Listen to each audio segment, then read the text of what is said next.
Hola, buen día a todos. Es para mí un honor estar el día de hoy con ustedes. Yo soy Patricia Rodríguez Zulueta de la Ciudad de México y vamos a platicar de infecciones invisibles, consecuencias visibles, la amenaza creciente de la resistencia bacteriana. Bueno, entre la agenda del día de hoy vamos a ver unos conceptos generales, las tendencias de resistencia en Latinoamérica, la autoprescripción de antibióticos y qué podemos hacer para combatir la resistencia bacteriana, que conocemos como PROA o stewardship. Bueno, desde la introducción de los antibióticos, sabemos que un antibiótico es introducido y al año, en ocasiones a los 2 años, en ocasiones pueden pasar más años, donde tenemos descripción de resistencia. Si vemos en esta línea del tiempo, como en 1935 tenemos las sulfonamidas, en 1940 ya tenemos penicilina, y vemos como en 1942, es decir, 7 años después de la sulfonamida, tenemos resistencia a las sulfonamidas y en 1947 ya tenemos resistencia a la streptomicina. Y así vamos viendo cómo tenemos cloranfenicol en el mercado en los 49, vemos cómo empezamos a tener beta-lactámicos en los 40 y para los 50 ya tenemos resistencia a macrólidos. En los 60 vemos que ya tenemos inclusive quinolonas y vemos como para los 70 ya tenemos resistencia a la meticilina descrita, resistencia para ácido nalidíxico, resistencia a las tetraciclinas, resistencia a aminoglucósidos. Es decir, esta es la historia natural de los antibióticos. Una vez que están en el mercado, va a ser descrita la resistencia adquirida, porque la resistencia natural ya la conocemos desde que salen al mercado. Y vemos así que desde 1997 tenemos este estafilococo aureus de susceptibilidad disminuida a vancomicina y vemos cómo en los 2000 pues ya tenemos resistencia descrita a linezolid, a daptomicina. Para esta década ya tenemos resistencia, ya no ocupo en la línea del tiempo, pero ya tenemos resistencia descrita para ceftolozano, tazobactam o teftabivactam, que son de los últimos beta-lactámicos con inhibidor aprobados que tenemos en nuestro país. Y el problema aquí es que vamos teniendo estos antibióticos en el mercado que son opciones terapéuticas, pero vamos teniendo infecciones donde estas opciones terapéuticas ya no son suficientes. Y por otro lado, tenemos una tasa anual de muertes atribuibles a la resistencia bacteriana o a estas bacterias de difícil tratamiento y lo pueden ver en esta columna. ¿Cuáles son los casos por año de Neisseria resistente a beta-lactámicos, a ceftriaxona con susceptibilidad disminuida, que son resistentes también a quinolonas? Vemos la resistencia a Salmonella no tifi, vemos también el estafilococo aureus resistente a la meticilina, vamos viendo los casos de Clostridioides difficile, ¿sí? Es decir, tenemos un problema de salud pública y la Organización Mundial de la Salud ha descrito a este tema de la resistencia bacteriana como un problema de salud global, donde todos estamos sufriendo las consecuencias de no tener opciones terapéuticas para tratar a nuestros pacientes. Vemos aquí de los antibióticos aprobados en este siglo, algunos los tenemos ya en México, otros no. Y vemos que en el 2005 se aprobó la tigecyclina, en México ya la tenemos. Tenemos ceftolozano, tazobactam aprobado desde el 2014, en México lo tenemos. Ceftazimab-Bactam aprobada en el 2015, en México la tenemos. Pero si ustedes ven, los aprobados en los últimos 10 añitos no los tenemos en México, que es el caso de plasomicina, que es el caso de cefidericol, que empieza a ser nuestra única línea de tratamiento, por ejemplo, para metalo-beta-lactamasas, cuando no tenemos Astronom o que son resistentes a Astronom, pues la última línea de tratamiento es cefidericol, no lo contamos en nuestro país. Y esto lo viven muchos países de la región de Latinoamérica y en el mundo. ¿Cómo se genera la resistencia bacteriana? Bueno, lo primero que hay que entender es que los seres humanos somos más bacterias que células. Partiendo de ahí, es importante que los médicos tengamos muy claro este concepto, porque yo puedo tener cultivos de ciertos sitios y no necesariamente tengo una infección. El ejemplo es, yo puedo tener un cultivo positivo en un urocultivo y yo no necesariamente tengo una infección urinaria. Puedo tener un exudado faríngeo positivo y no necesariamente tener una infección orofaringea. Puedo tener un hisopo de la piel positivo y no necesariamente tengo una infección de la piel. Esto es muy importante en el sentido de que no todo lo que nosotros estamos viendo como bacterias en nuestro cuerpo, en sitios que no son estériles, corresponden a una infección. Y por otro lado, las bacterias tienen una tasa de mutación.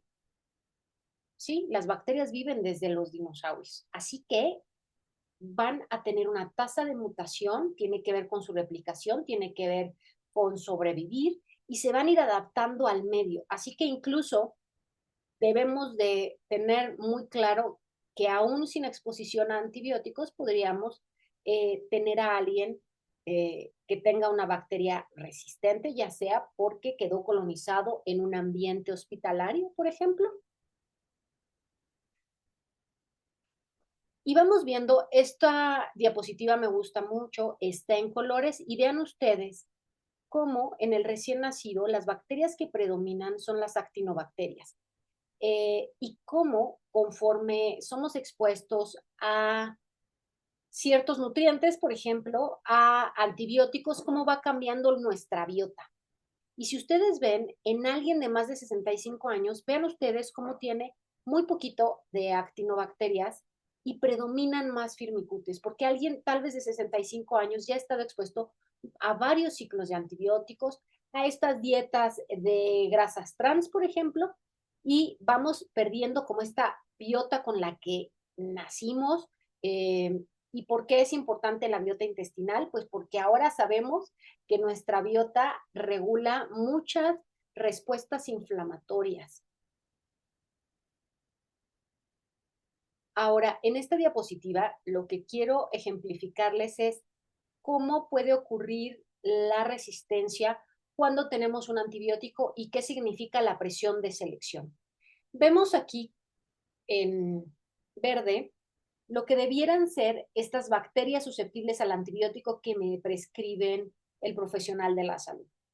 Y me dan el antibiótico. Imaginen ustedes que yo tengo una faringoamigdalitis, imaginen ustedes que yo tengo un ejemplo, 10 unidades formadoras de colonias, solo por poner un número. Y de estas 10, voy a tener 3 que sean resistentes o que se genere la resistencia tras tratamiento. Puede ser por dosis subterapéuticas o puede ser por la misma evolución de la bacteria.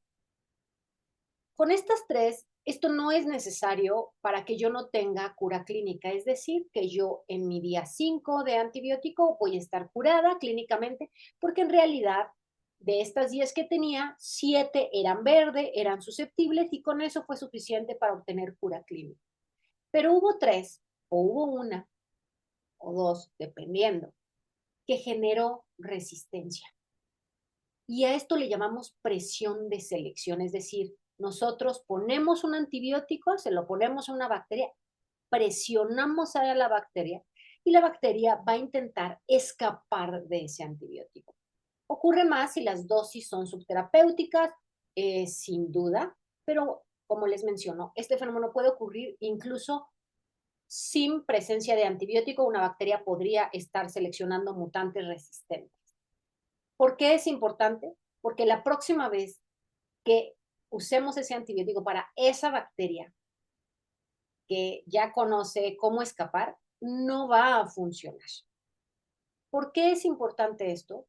Porque hay que intentar, en la medida de lo posible, no usar antibióticos cuando el paciente no lo necesita.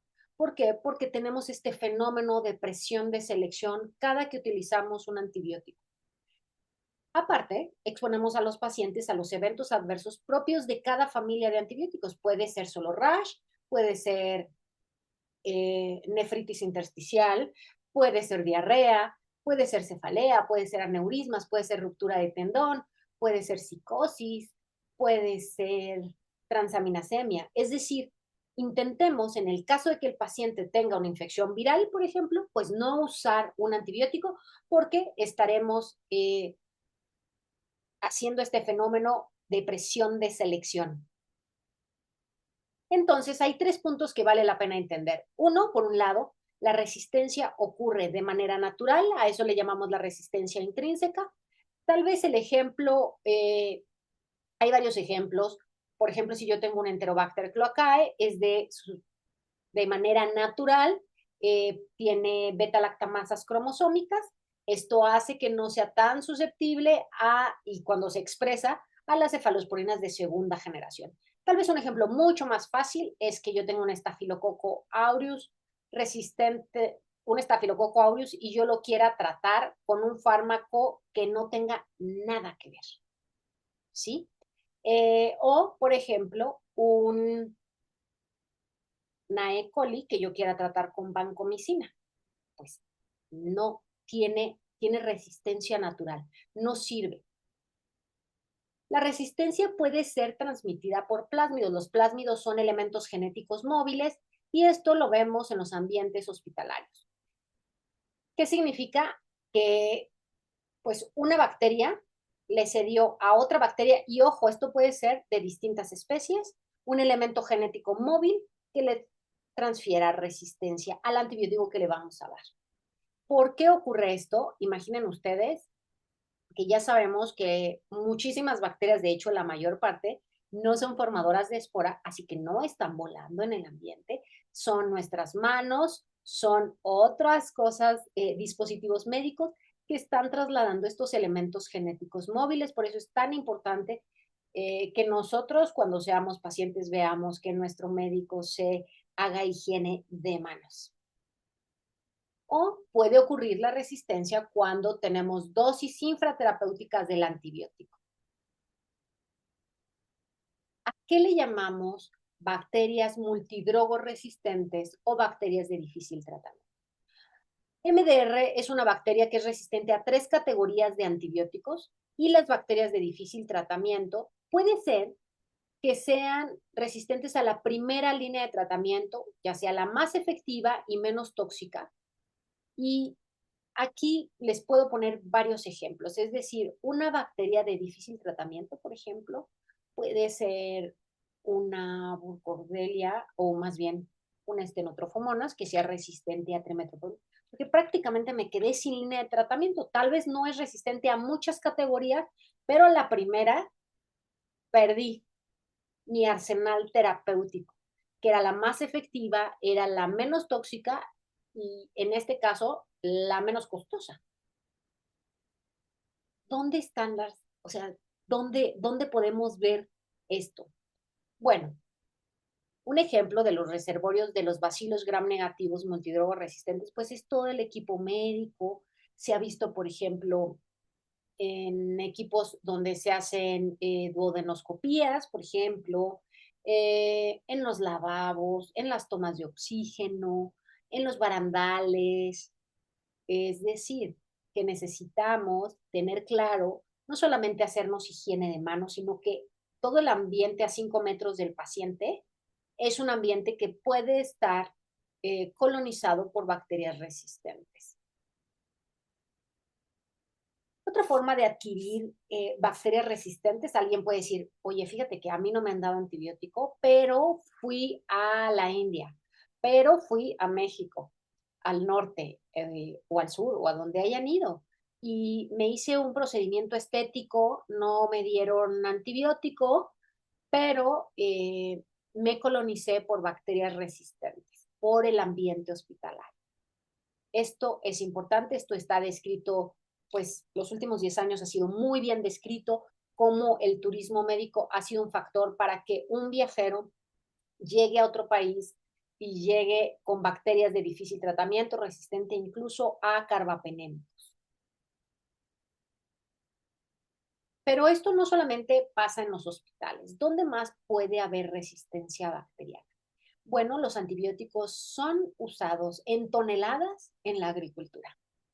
Y entonces de repente tal vez alguien nunca ha recibido un antibiótico, tampoco ha hecho turismo médico, pero comió un pollo que había recibido quinolonas y que al ingerir estos alimentos con bacterias ya resistentes, pues nosotros podemos quedar colonizados. Alguien podría decir, bueno, pues entonces yo voy a ser vegetariano para no comer estas carnes que han usado antibiótico. Pues la verdad es que no puede ser una gran opción porque también en las aguas residuales y en las aguas con las que se riegan los vegetales puede haber resistencia bacteriana, es decir, ya se ha documentado de bacterias resistentes en aguas residuales. Se calcula que para el 2050 la gente va a morir más de resistencia bacteriana que de otras situaciones que en este momento nos atañen. Es decir, en este momento la gente muere más de enfermedad cardiovascular y de cáncer. Y se calcula que para el 2050 vamos a fallecer más por resistencia. ¿Cuáles son las tendencias de resistencia en América Latina? Bueno, quiero que vean ustedes en este mapa cómo vemos la probabilidad de cuando tenemos una E. coli, es decir, una E. coli que tiene resistencia a las cefalosporinas de cuarta y lo que hay hacia abajo, ¿sí?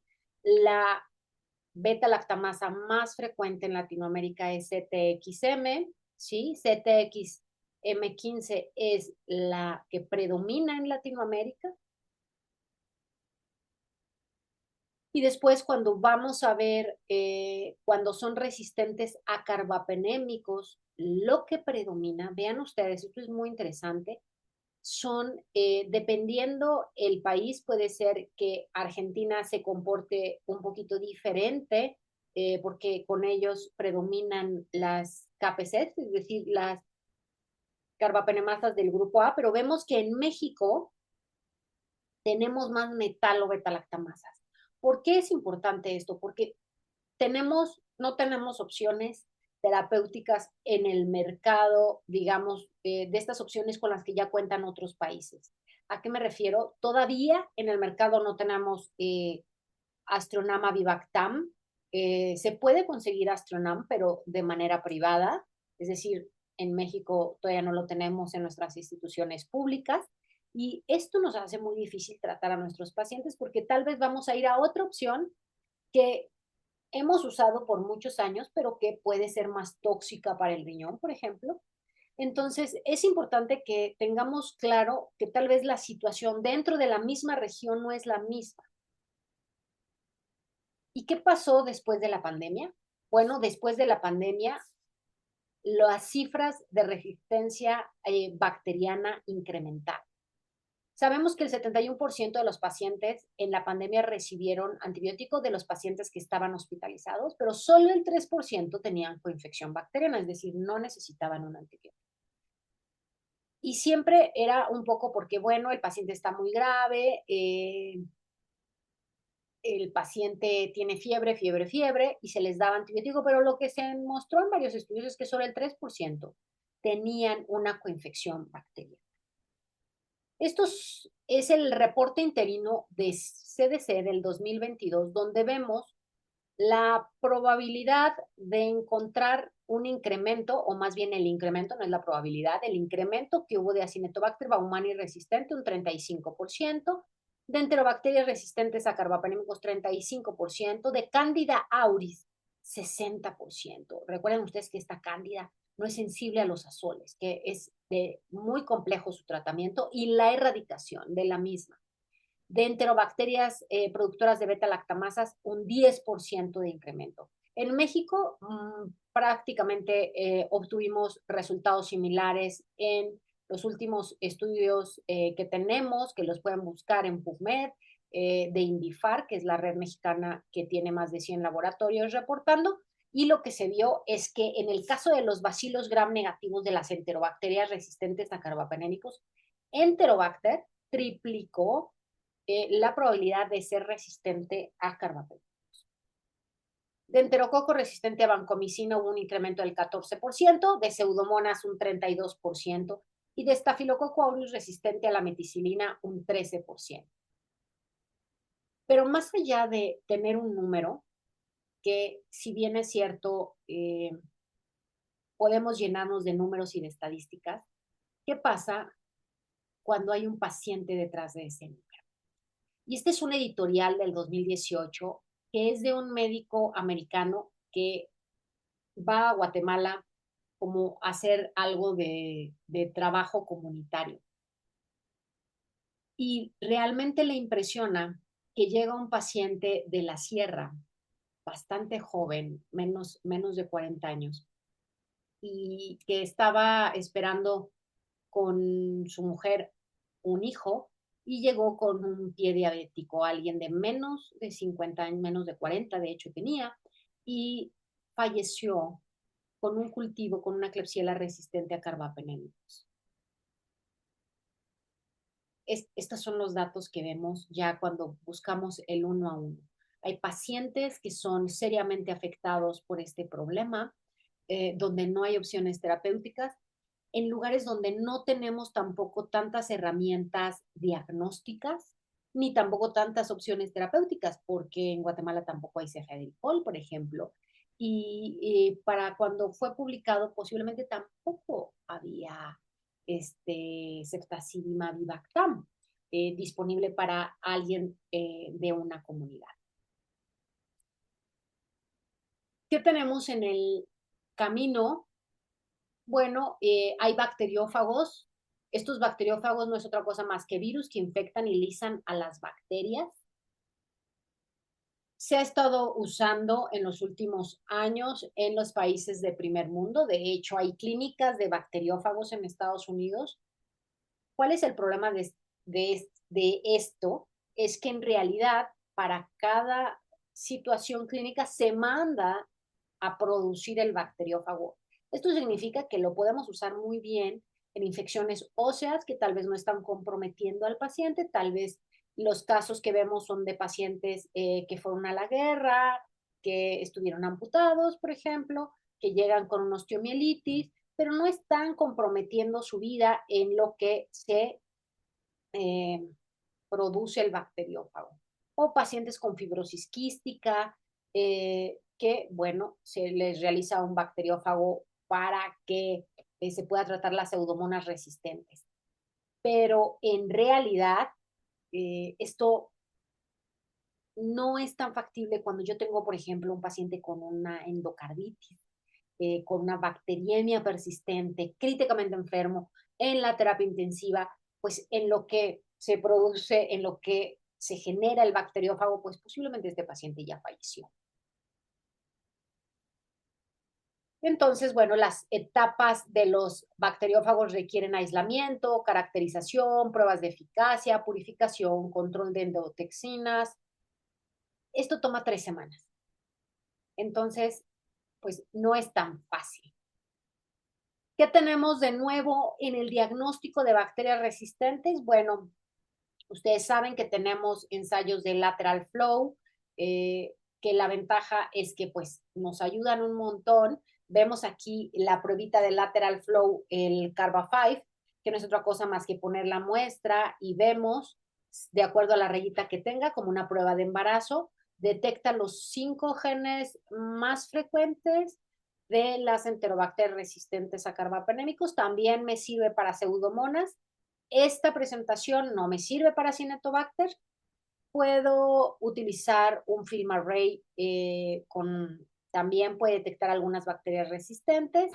Puedo utilizar un GeneXpert resistente a carbapenémicos. Ojo, tanto film array como GeneXpert como Carba5 son de ya la muestra del paciente, ya sea un hemocultivo o ya sea un cultivo de lavado bronquialveolar o ya sea de un líquido cefalorraquídeo. Puedo utilizar test fenotípicos para discernir los mecanismos de resistencia, donde yo pongo un halo, o sea, yo pongo un disco, veo los halos de inhibición y con eso puedo saber si la resistencia a los carbapenémicos es por la clase A, o es de la clase B, de las metal o beta-lactamasas, si se inhibe con EDTA, por ejemplo. Puedo ver también si en mi hospital se utilizan métodos colorimétricos, donde yo utilizo rojo fenol y si cambia de color es porque estamos en la presencia de una carbapenemasa. Es decir, tenemos nuevas herramientas diagnósticas de los últimos 15, 20 años. El punto es, nuestros hospitales las están implementando, nuestros hospitales las tienen. Yo una vez que detecto este mecanismo de resistencia, puedo utilizar la mejor opción terapéutica. Y algo que preocupa en Latinoamérica y en todos los países de bajos ingresos es que la gente se autoprescriba antibióticos sin tener una evaluación médica que diga que así lo requiere. Y vean ustedes, la causa más frecuente de autoprescripción de antibióticos es el resfriado común, la odinofagia, el flu-like. Eh, Ahora con lo de el control de recetas en México ha disminuido tal vez un poco, pero también sabemos que el 60% de las prescripciones médicas en todo el mundo, no nada más en México, son inadecuadas. Es decir, también podemos ver que tal vez un paciente fue por dolor de garganta a una valoración médica y alguien le dio antibiótico, aunque eso era incorrecto. ¿Qué intervenciones entonces tenemos contra la resistencia bacteriana? Bueno, la CDC nos da 12 pasos eh, que debemos de tener como muy claros para combatir la resistencia bacteriana. Una, vacunar a nuestros pacientes. ¿Por qué? Porque si la gente se vacuna, es menos probable que tenga neumonía, por ejemplo, por neumococo tenemos esa vacuna, y entonces, pues al no hacer una neumonía o una enfermedad invasiva por neumococo, pues no va a recibir antibióticos. Si vacunamos a nuestros pacientes contra influenza y contra COVID, pues estos pacientes no van a tener dolor de garganta, no van a ir a una visita médica, no van a recibir antibiótico la mayor parte de ellos. ¿Por qué? Porque su dolor va a ser menos, aunque la vacuna no prevenga el 100% de la enfermedad. Sí previene la gravedad, sí va a atenuar la enfermedad y esto va a prevenir el uso de antibióticos de manera innecesaria. Cuando los pacientes no requieran ya catéteres ni sonda Foley, deben de ser retiradas. ¿Por qué? Porque por cada día que esos pacientes tengan dispositivos, incrementa la tasa de infecciones asociadas a estos dispositivos y por ende incrementa la probabilidad de que estos pacientes estén infectados y que se use un antibiótico. Podemos tener herramientas diagnósticas, porque si podemos tener una herramienta diagnóstica que nos diga que es un estafilococo aureus sensible a la meticilina y que usemos solo cefalosporinas de primera generación o dicloxacilina, pues ese paciente tal vez no va a necesitar el espectro de la vancomicina. Entonces necesitamos tener acceso a expertos, necesitamos tener acceso a un laboratorio clínico que nos dé información que debemos de utilizar. Necesitamos tener programas de PROA, que no es otra cosa más que la gestión de antibióticos de manera adecuada. Que alguien nos diga, oye, pues tal vez tu paciente que ya operaron, que ya le drenaron el absceso, pues no necesita 10 días de antibiótico y con 3 días después de la cirugía es más que suficiente. Necesitamos usar nuestros datos locales. ¿Qué significa? Que si en mi hospital solo tengo aislamientos de estafilococo aureus sensible a la meticilina, no debiera yo estar utilizando vancomicina, no la necesito, utilizar mis datos locales. Tratar infecciones y no contaminaciones. Ejemplo, alguien manda una trampa, un lavado bronquialveolar de un paciente que ingresó por una pielonefritis. El paciente, el cultivo reporta una bacteria, pero el paciente no tiene neumonía, pero entonces a alguien en la guardia le da como un poco de problema tener un cultivo sin tratamiento y lo trata, aunque el paciente no esté cursando con una neumonía. Saber cuándo decir no a antibióticos de amplio espectro, ya sea vancomicina, ya sea carbapenémicos. suspender el tratamiento cuando el paciente ya no lo necesita. Es decir, si el paciente en su día 5 de bacteriemia asociada a bacilos gram negativos está clínicamente estable, ese paciente yo no necesito ir a 14 días. Esto es muy importante. Ya sé que el paciente tiene una bacteria de difícil tratamiento, multidrogoresistente. Bueno, pues evitar la transmisión de esa bacteria al siguiente cubículo. ¿Cómo lo voy a hacer? Lavándome las manos. Todos estos 12 pasos los debemos de seguir si queremos combatir la resistencia bacteriana.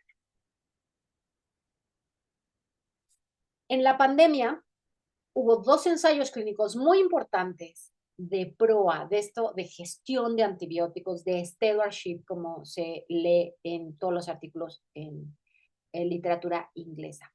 Y bueno, básicamente estos PROA, uno de ellos era telemedicina, literal, los médicos pedían vancomicina o algo más y la computadora les decía, este paciente, dame las características de este paciente y si este paciente lo necesita, lo autorizo y si no, pues no. Todos estos programas anteriormente no habían sido en ensayos clínicos controlados, eran reportes, eran esfuerzos que empezaron en 1996 con el doctor John McGowan. El desescalamiento es parte fundamental del PROA. Es decir, llegó el paciente, estaba en la guardia, en la madrugada, le inicié vancomicina, pero me reportan que es un estreptococo piógenes. Ese paciente puede estar en penicilina. Tengo que bajar el espectro. ¿Por qué? Porque eso se ha demostrado que estar en espectros que el paciente no requiere solo impactar en su biota, exponer a los pacientes y no obtengo ningún beneficio clínico ni en sobrevida ni en cura. Limitar el beneficio de la biterapia, es decir, en pocas situaciones un paciente requiere 2 antibióticos y recuerden ustedes que muchos de estos pacientes se requieren con control de foco. Es decir, el paciente lo que tiene es un absceso, se va a curar drenando el absceso. El doctor Brad Spielberg es, creo, en mi opinión, la persona que más ha liderado en los últimos 10 años todos los esfuerzos para difundir los esquemas cortos de antibiótico. Y él lo pueden seguir en Twitter y lo que nos dice y lo que nos enseña en Twitter, y tiene una página de hecho que ustedes pueden seguir, es tratamientos cortos contra largos, cuántos ensayos clínicos controlados hay y qué demostraron. Y vean ustedes que en todos el resultado es igual. Aquí vemos en la diapositiva que en neumonía adquirida en la comunidad, un tratamiento de 3 a 5 días no es inferior a uno de 5 a 14 días. Una neumonía típica tampoco. Una neumonía asociada al ventilador no necesita 15 días de tratamiento, puede estar en 7 días o incluso en 5 días. Una infección intraabdominal que ya ha sido drenada del foco puede estar en 3 a 4 días, no necesita 10 días. Artritis séptica, vemos que puede estar en 2 semanas, no necesita un mes. Esto, sin duda, va cambiando de acuerdo a la evidencia que se publica de manera cotidiana. Síganlo. Creo que es muy importante que ustedes sepan que pocas infecciones ya quedaron en tratamientos largos, ¿sí? Digamos, las osteomielitis se redujeron, vean ustedes, de 84 días a 42, es decir, los pacientes podrían estar entre 3 a 6 semanas de tratamiento. Ojo, después hay que ir a ver si esa osteomielitis es asociada a una prótesis y si esa prótesis tiene un Staph aureus y si eso puede variar. Pero básicamente el mensaje es que tenemos ensayos clínicos controlados que nos demuestran que no es inferior el tratamiento corto.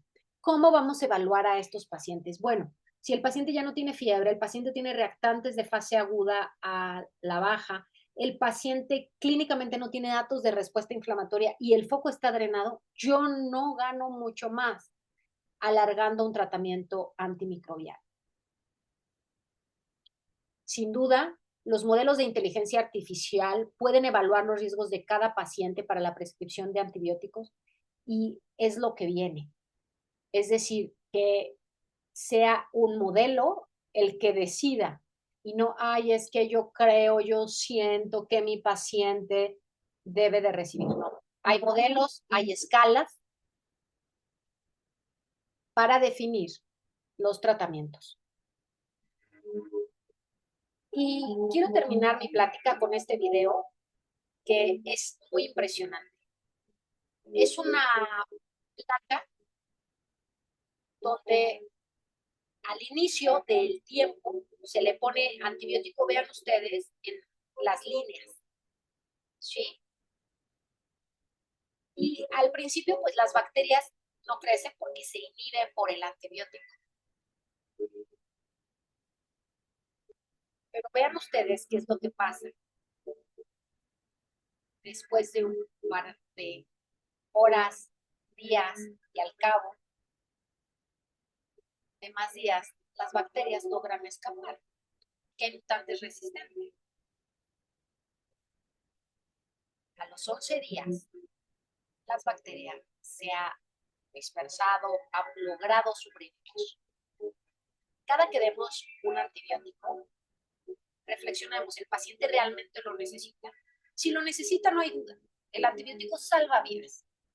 Pero si es una infección viral, el paciente no se beneficia y solo estamos exponiendo a los pacientes.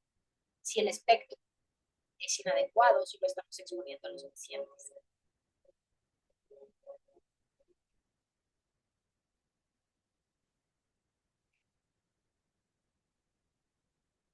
Y con esto quiero terminar mi charla diciendo que los programas nacionales contra la resistencia bacteriana son prioritarios. Necesitamos un adecuado diagnóstico, desescalamiento, esquemas cortos y, sin duda, antibióticos disponibles para aquellos pacientes que lo requieran. Muchísimas gracias. Estos son mis datos. Un honor haber estado con ustedes. Hasta la próxima.